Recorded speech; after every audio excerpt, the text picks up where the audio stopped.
எபிரேயருடைய புத்தகம் 1:24 அந்நாட்களுக்கு பின்பு அவன் மனைவியாகி எலிசபெத்து கர்ப்பவதியாகி ஜனங்களுக்குள்ளே எனக்கு உண்டாயிருந்த நிந்தியை நீங்கும்படியாக இந்த நாட்கள் என் மேல் கடாட்சம் வைத்து. இப்ப எலிசபெத்து குழந்தை இல்லாமல் இருந்தபடியினால் அவளுக்கு நிந்தை இருந்தது என்று அவள் சொல்லுகிறாள்.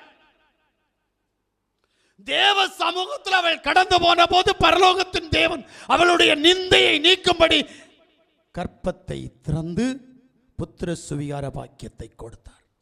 அது எந்த சூழ்நிலையா இருந்தாலும் சரி, அது எப்படிப்பட்ட பிரச்சனையா இருந்தாலும் சரி, அது எவ்வளவு பெரிய உபத்திரவமாக இருந்தாலும் சரி, என் தேவனால் அதை மாற்ற முடியும்.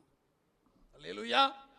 அதனால்தான் எபிரேயருடைய புத்தகம் 13வது அதிகாரம் அதனுடைய 13வது வசனத்தை நாம் வாசிக்கிற போது, ஆகையால் நாம் அவருடைய நிந்தையை சுமந்து பாளையத்துக்கு புறம்பே அவரிடத்துக்கு புறப்பட்டு போக கடவோம். இப்ப இதுவரைக்கும் என்ன சொன்னார் அப்படின்னா, நான் நிந்தையை நீக்கிறவன் என்று சொன்னார். இப்போ ஒரு வார்த்தையை விட்டுட்டார். என்ன அப்படின்னா, என்னுடைய நிந்தையை நீ சுமக்கணும். சுமந்துக்கிட்டு இங்கே இருக்கக்கூடாது. ஏன்னா இவன் எல்லாம் இவன் என்ன சொல்லுவான் தெரியுமா?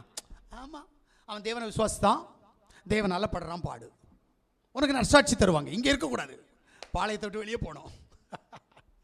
ஆமென். அந்த வசனத்தை சரியா பார்த்தா தான் உங்களுக்கு புரியும்.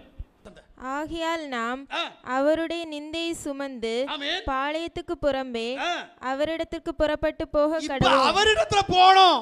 பாளையத்துக்கு புறம்ப போறது மட்டும் இல்ல, நிந்தையோடு பாளையத்திற்கு வெளியே போன நீ எடுத்துக்கொள்ளப்படுதல்ல போகணும், ரகசிய வருகையில போகணும்.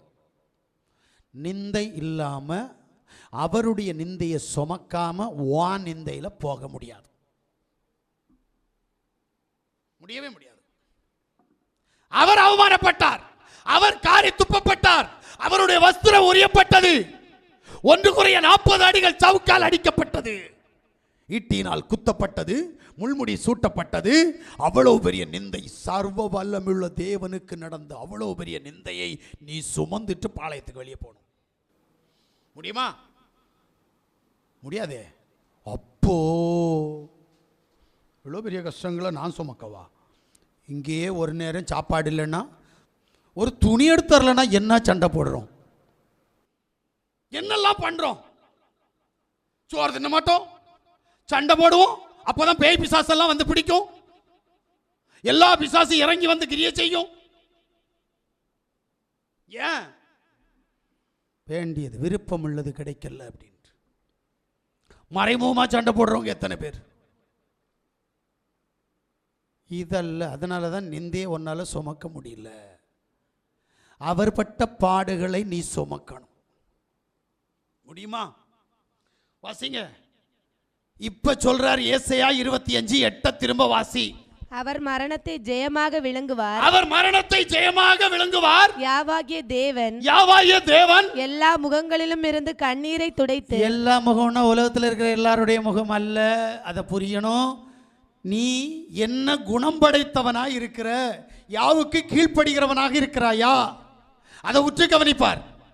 யாவுக்கு கீழ்ப்படிந்தால் உன் கண்ணீரை துடைப்பார், தமது ஜனத்தின் நிந்தையை பூமியில் இராதபடிக்கு முற்றிலும் நீக்கி விடுவார். ஆமென். யாவே இதை சொன்னார், யாவாகிய தேவன் இதை சொன்னார்.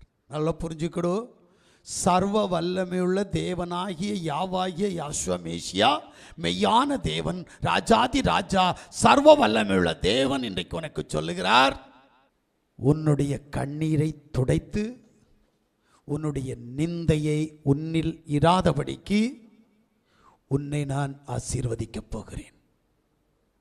என்னுடைய ஆசீர்வாதம் உனக்கு வர வேண்டுமானால் என்னுடைய சத்தத்திற்கு நீ கீழ்ப்படிந்து, நீ மனம் பொருந்தி உபவாசத்தோடும் ஜெபத்தோடும் விண்ணப்பத்தோடும் என் சமூகத்தில் நீ கடந்து வந்தால் உனக்கு நலமான காரியங்களை நான் செய்வேன் என்று சொல்லி வாக்குறுதி கொடுக்கிறார். தேவ சமூகத்தில் நம்ம எல்லாரும் ஒப்பு கொடுப்போமா?